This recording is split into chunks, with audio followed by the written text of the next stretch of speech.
Welcome to a real estate industry update video. My name is Daniel Racanti with Kyle Paxton. This is part two of our real estate professional series. And where we're going to go into now is a little bit more into the material participation. So first, let's kind of give another quick overview. We kind of went over this in part one, but we need to go over it so that we can talk into more details about this. All right. So the rules of being a real estate professional status, all right, you must spend at least half your time in a real property trader business, and you must spend 750 hours in a real property trader business that you materially participate.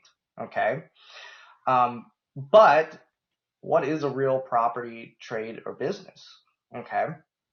That's what a lot of times we get asked because, but so the IRS provided some guidance on this. All right. They basically have given us many different categories that would be a real property trade or business. All right. First is operations, then management, then development, then redevelopment, then construction or reconstruction, acquisition, conversion, rental or leasing, and brokerage. Okay. So these are the main categories that IRS has decided is a real property trade or business. So if any of these, this counts for the 750 hours, okay, meets one of these categories, then you can potentially qualify for the real estate professional status. Okay. A lot of these make common sense. Okay. If I'm a real estate agent, all right, I'm in the brokerage, I'm in some kind of operations right there. Property managers, okay, I'm in the management here. If I'm a developer, all right, one that catches people off guard is construction sometimes. We don't think about it, but if you own a construction company, you could potentially be a real estate professional, okay? We actually do this a lot here at James Moore and Company, where we take construction owners and we say, hey, if you're investing in real estate, you are potentially missing out on real estate professional status. And a lot of times they have in the past because unfortunately not all CPAs are looking into this and making sure that they meet the requirements. But for the most part, most of these industries are going to make sense. Okay. My job has something to do in the real estate field. It's a real property trader business. But you do need to make sure that you're coming back to this list, probably talking with a CPA. All right, this is make sure if it's not completely obvious, do I fit in one of these boxes? Okay. One thing to also keep in mind is that you technically need to be a 5% owner or more in these real property trader businesses. Okay. So even if I work in one of these fields, so say I work for a property management company, but I do not own the property management company, not even a little bit, I'm just working there. But then I invest in real estate on the side. First of all, great for you. But unfortunately, you will not be able to meet this status. So it have to be an owner in this real property trader business. Okay. There's extensive court cases about this. So just make sure you got to at least be an owner in it. So if I have a property management company, I really want to take this.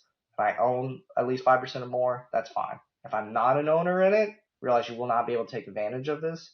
It really doesn't pertain to you because you're just an employee. All right. Most owners are also employees of their businesses, but in this scenario, you can't just be employee of a real property trade business. You have to have ownership. Okay. So that's the first test. I'm sorry, Kyle, did you have something I you was wanted going to to say, to Daniel's point, you didn't say real estate tax, which we touched on this a little bit in part one, but that knocks us out. So, to his point of even though we spend the majority of our time kind of working in real estate from the tax perspective, that's not covered under as a real property trader business for purposes of these tests. So, to his point of getting back to a CPA and having the conversation is important. No, that is a good point. You make a really good point here because a lot of people they get confused, and it is confusing. Just because you work for real estate, or so like CPAs like us, we work with a lot of real estate clients. Okay, but I'm not a real estate profession because accounting is not a real property trader business. This goes for law too, attorneys. Okay, if I'm a real estate attorney, your mind might think, "Oh, real estate attorney, I'm in real estate." Unfortunately, you're not. Okay, because you're servicing real property trader businesses. You are not a real property trader business.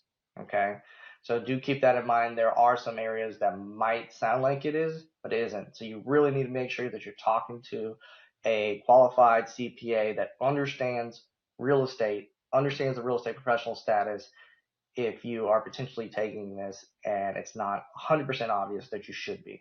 Okay. But that's just the first test. Okay. Then we've talked a little bit more about you got to materially participate in your rental activities. All right. But there's multiple tests. There's multiple ways to actually materially participate. So Kyle, give us all the different ways you can materially participate in these activities.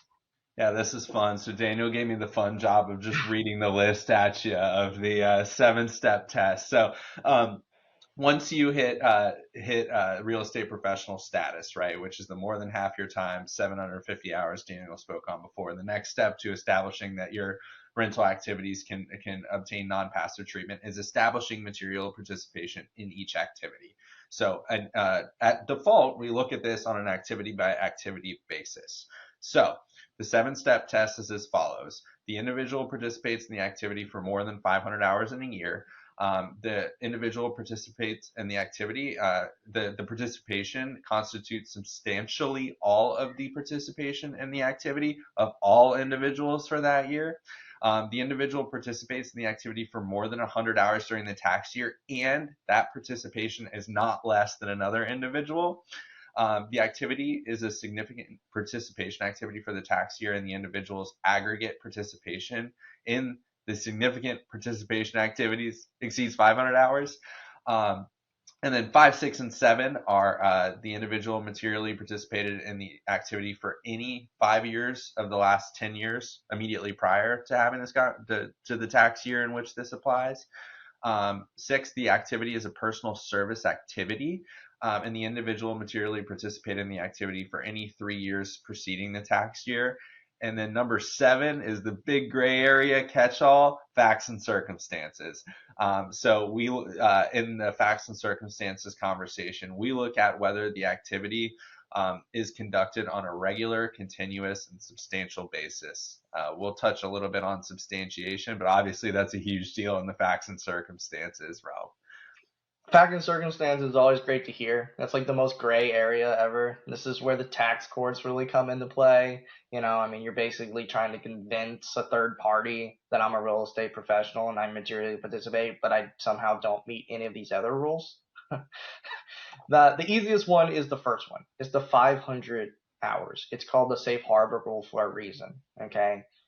We always try to make sure we meet that rule. If you meet that rule, none of these other matter. Okay. But unfortunately, if you're under 500 hours, you could still be materially participating, but you then have to look into the other rules. Okay.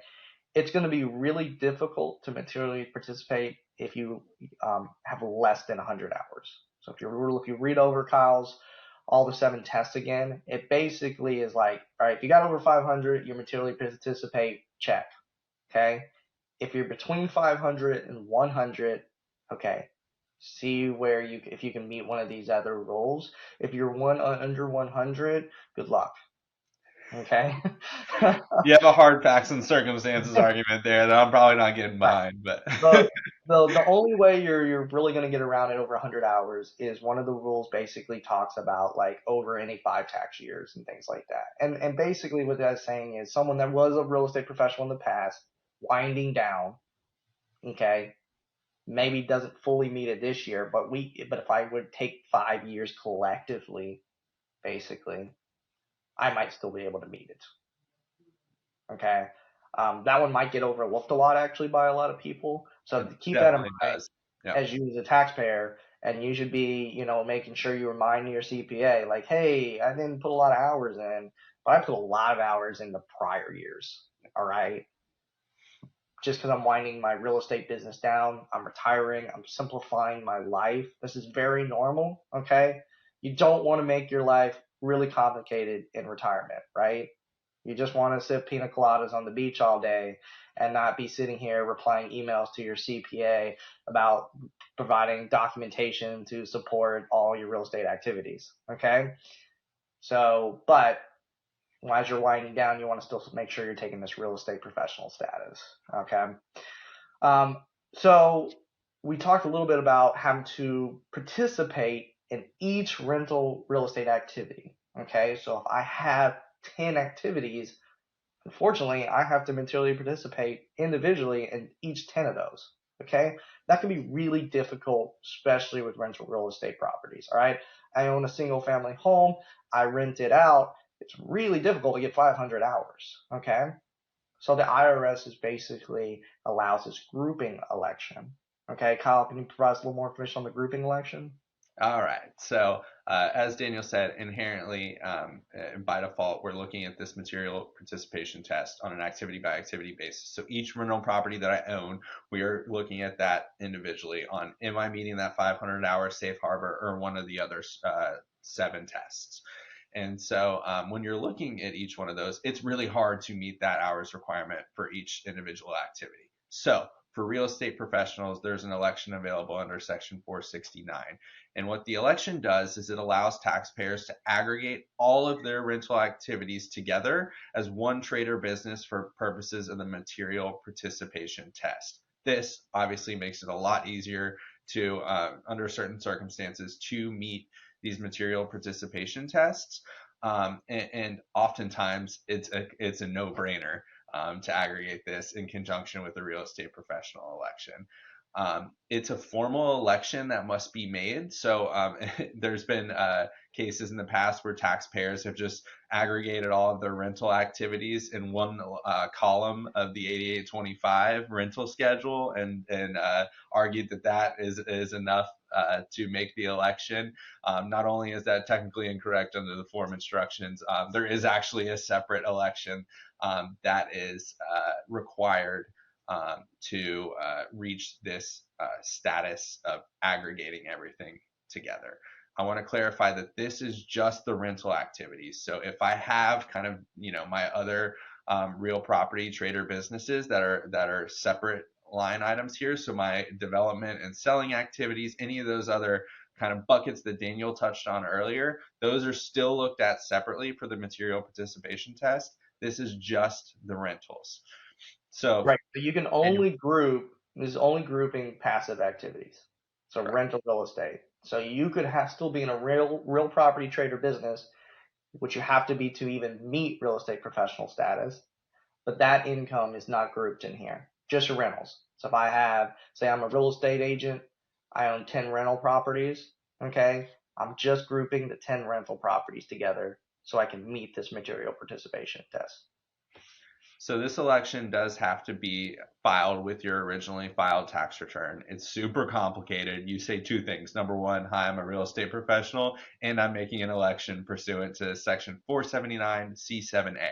So super complicated stuff. You don't have to list the different properties you're aggregating together or anything like that. Simple statement that's attached to your return. It has to be filed with your originally filed return. And it's an all or nothing. So if you make this election, you're grouping all your rental real estate activity together. Okay, you're not grouping some but leaving others out. It's all or nothing. So keep that So all in mind. So this is actually a very significant planning point, right? I mentioned before this is oftentimes a no-brainer. There are some times where it's definitely not. So we've talked about kind of now several times that rental properties are passive activities by default, right? So you are potentially, if you've been using passive treatment on your rental activities historically, you potentially have accumulating passive activity losses that are attached to that individual activity. So if I have losses on 5 of my 10 rentals, those losses are attached to these individual rental activities. Those losses are freed up in 2 ways. Number one is if you have future passive income that you can offset the loss carryovers with, or two, you dispose of that activity. What complicates this for purposes of the election is if I elect to aggregate these 10 properties together as one real property trader business, not only then going forward, my income is now um, uh, falls in the real estate professional bucket and is non-passive that I don't get to offset with my prior passive losses. When I go and sell one of my 10 rentals, I haven't sold substantially, I haven't sold the majority of that aggregated activity. And so the passive activity loss is still sticking with the other 9. So I don't know if I explained that super clearly, but Daniel may have to clarify me there. But it's pulling those 10 separate activities into one, and then all of a sudden those individual passive activities kind of come together, and then they don't get freed up until the bulk of that group is disposed Okay. So yeah, let me clarify some of this stuff. of. This is actually super complicated, and a lot of CPAs get this wrong. Okay, so if you're not a CPA and this doesn't make sense, well, there's a lot of CPAs out there in the same thing as you are. So let's try and clarify this a little bit more. All right, Pull me out of the weeds, my friend. there's two parts to this. Okay, when you do the grouping election, where you group all your rental real estate activity into one activity, it only counts for the year you make the election. Okay. And like Kyle was saying, I can't go back and amend old returns and make this election. So if I didn't make it on my old returns, unfortunately, it's not retrospective. Okay. So if I have passive activity losses, and I'm just going to go ahead and say now, plug it, tune into part 3. This is where we go into more detail on passive activity losses. All right. That's the really fun one. All right. Then when I make this grouping election, so I can be a real estate professional, okay, only my current year losses get to count towards the real estate professional status, gets to treat it as non-passive. Unfortunately, all those passive activity losses in my prior years, okay, that were suspended, stay suspended. It stays a passive activity because it was for those years. Because real estate professional status is an annual status. All right. I can be a real estate professional one year and not another year. So in years that I'm not a real estate professional, because even if I could have met the requirement by grouping it, but I didn't.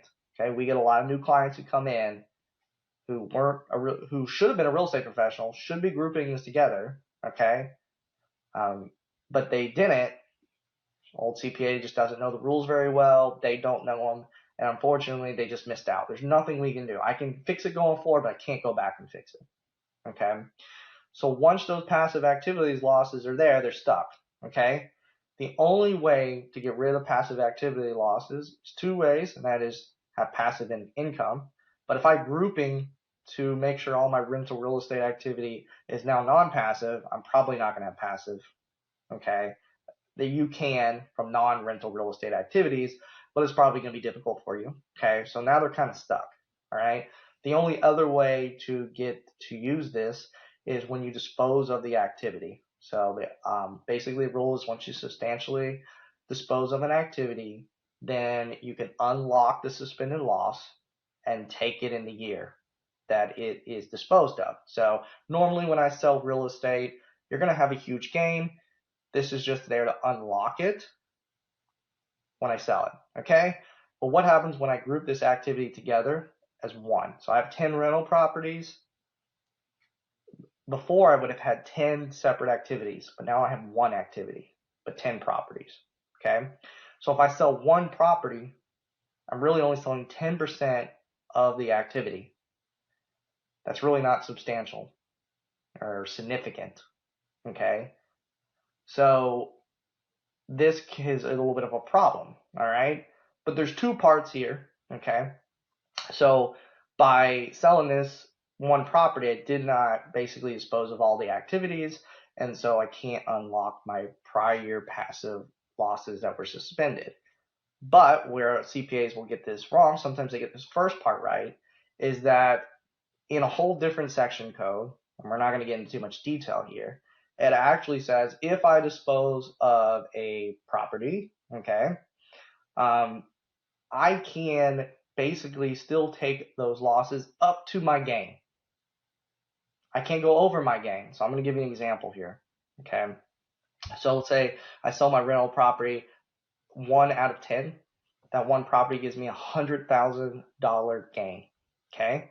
But I have a suspended loss for this activity that is 120,000. Okay. Even if I group these together, I'm still allowed to take up to 100,000, which will basically make my whole entire gain go away. Okay. For this activity, even though it's not a significantly all the activity. All right. But I cannot go over it. So I have $120,000 loss. I can take 100,000, makes my gains be zero, but 20,000 is still suspended. Okay, and just unfortunately kind of goes back into the group of the entire activity. All right, a lot of CPAs get this wrong because they understand the first part, but they don't understand the second part.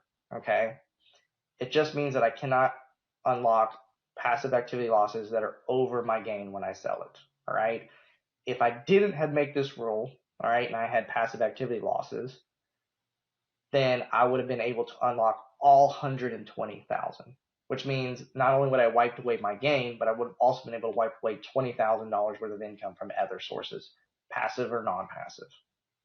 Okay.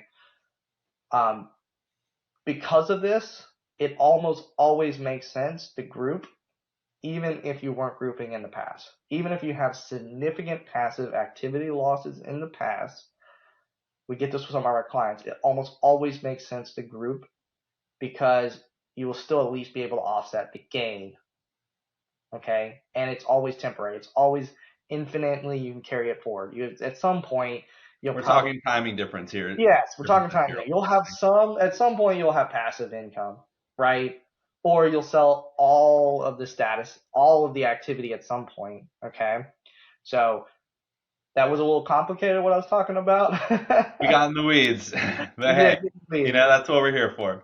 and like I said, we're going to go a little bit more detail on the passive activity rules and why that is. But I just want to go into that grouping election because that's a very big misunderstanding. Even in the real estate CPA field, people get this wrong.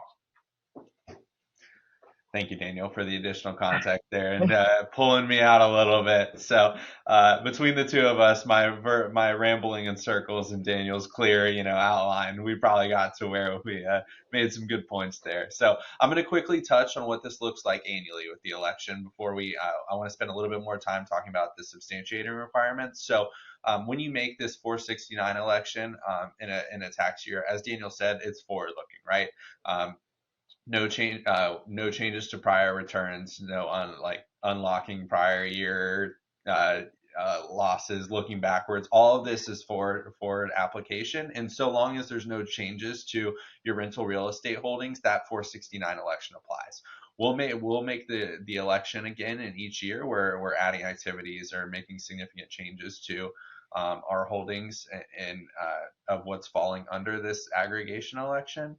But once you make the election, the properties you hold there are included in that election going forward. If for whatever reason you need to revoke the election, that has to be explicitly done with the filing of your original tax return in the year of revocation, where you attach a statement that says you have this election in place, you like to revoke it, and that kind of detail. Go ahead. Let's dig into a little bit more about supporting documentation. Yeah. Okay. So if you're meeting real estate professional, you're meeting all this material participation rules. Well, what is the IRS looking at? All right. We've already talked a little bit. The real estate professional status is more likely to be audited and to be looked at, okay, than other people, just because this is a really great part of the tax code, and the IRS wants to make sure that only people who are truly meeting the status are taking advantage of it. Okay. So what the IRS is requiring out of any of the real estate professional statuses is they want detailed records to support your hours worked in these real estate fields. Okay. Whether it's the real property trade of business, 750 hours, or the materially participating part, we're talking about most likely 500 hours. Okay. So they want supporting documentation. They want detailed records. So what are they looking at here? All right. Really, it can be like any reasonable means. That's what they're going to say. Okay. So it doesn't have to be XXX. Okay. But they do give us examples of what they want. The most common one is a log. All right. An hours log. Okay. Some kind of report that shows where your hours are working. All right. Obviously, this hours log should be created when you're doing it, not when I get audited. Okay. Sometime in the year showing it doesn't have to be. You can also look at calendars, your calendar, your appointments. Do you have time entries? Are you doing something? What they don't want to see is just unverified documents, guesses. All right, well, like, of course I work here. I did 500 hours, yada, yada. Okay, where's your supporting documentation? Okay, they want some kind of report, some kind of logs. I know no one likes doing this. Nobody does, right?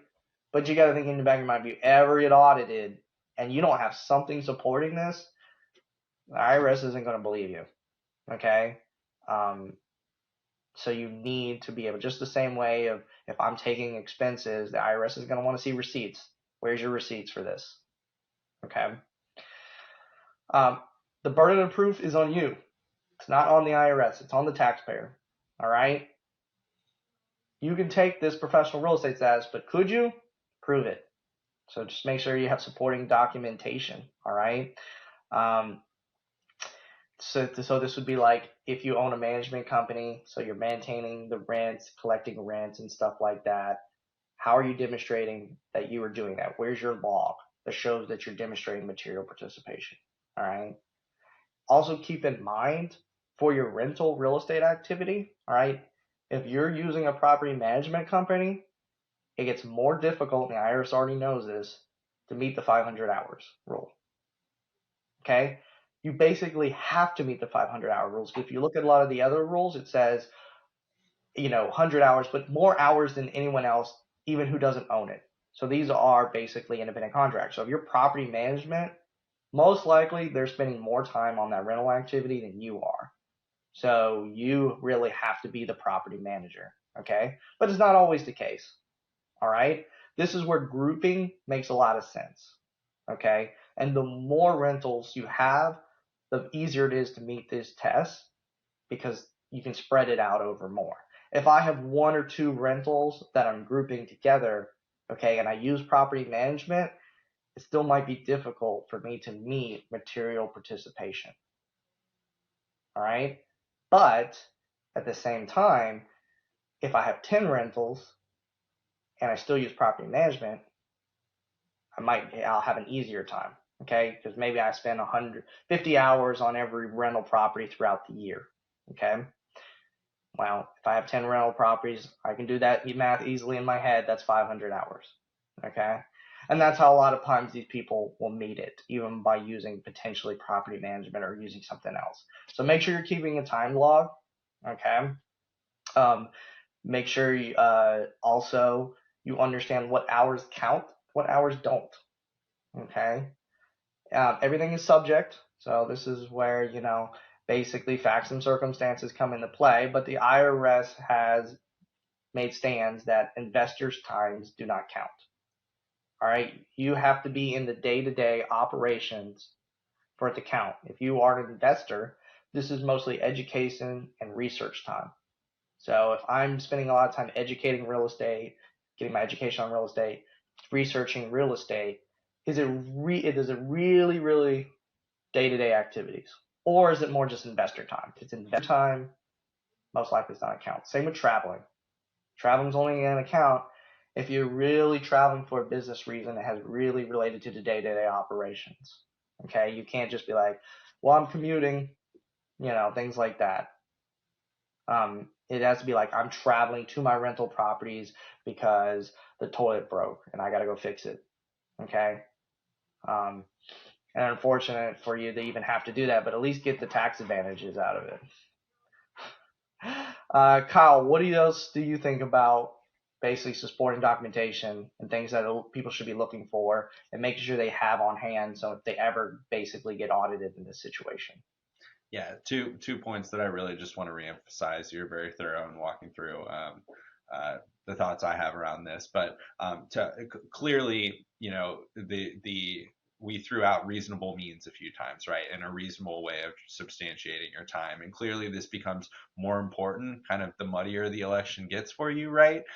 So if you're working part time in a non real property trader business, if you have property managers, if you have some of these things that make this election harder to meet, that just makes this substantiation more and more important, right? So it's is really easy to establish if you have a full calendar of real property trader business meetings every day. I think it's less important to then have detailed logs of every hour of what you're doing in each one of those meetings, looking specifically at this, of course, with expense deduction and everything else, all that needs to be substantiated. So we probably get back to the same point where you just do it. But to the extent where, to the extent where your situation gets muddier in this, the substantiation becomes more and more important. So just something to keep in mind there, and kind of what that definition of reasonable means. And again, like this is an area the IRS is looking at closely, right? In general, losses are a red flag on your tax return, especially sustained losses over time. So that, in conjunction with any maybe W-2s for real property trader or non-real property trader businesses, or other kind of obvious things that start questioning whether you meet real estate professional status at baseline, meet the material participating requirements, all of that can trigger audits. And it's extremely hard, if not impossible, to go back and put together solid logs or substantiation around those requirements in hindsight, right? So the extent you can keep up with this as you go, it makes life a lot easier. So I'll just go back 1 second and just say, remember, the burden of proof is on the taxpayer. That's right. Okay, so make sure you're keeping your records. All right. A good CPA will be asking you questions, making sure you meet this, say, hey, are you keeping your logs? But at the end of the day, they're not auditing you. The IRS is auditing you. All right. It's not the CPA's job to make sure you're keeping all your logs. A good one will remind you, did you really work the 500 hours? Did you really meet the participation test? And not just taking it, But at the same time, remember, it is your job to make sure you keep these records. CPA is not auditing you. The IRS is auditing you, and they're going to want you to make sure you're having the records here. So I got Daniel. Fun stuff. It was a good time. This one's a little bit longer than the last one, but thanks for stopping by. This was part 2 of the real estate professional status, where we went to a little bit more deeper dive into the materially participating rules. Part 3, we're going to go into even more detail on the passive activity loss rules. So if that part we already talked a little bit about, we're going to go into a deeper dive there. So we'll see you next time. To learn more about James Moore & Company's real estate accounting and business solutions, go to jmco.com. And don't forget to subscribe to our Real Estate Industry Update series to receive updates when new videos are released. If you'd like to be a guest, or if there's a topic you'd like to see covered on a future episode, contact us through our website or email us at info@jmco.com. You can also follow us on social media for more news as the landscape of real estate continues to rapidly evolve.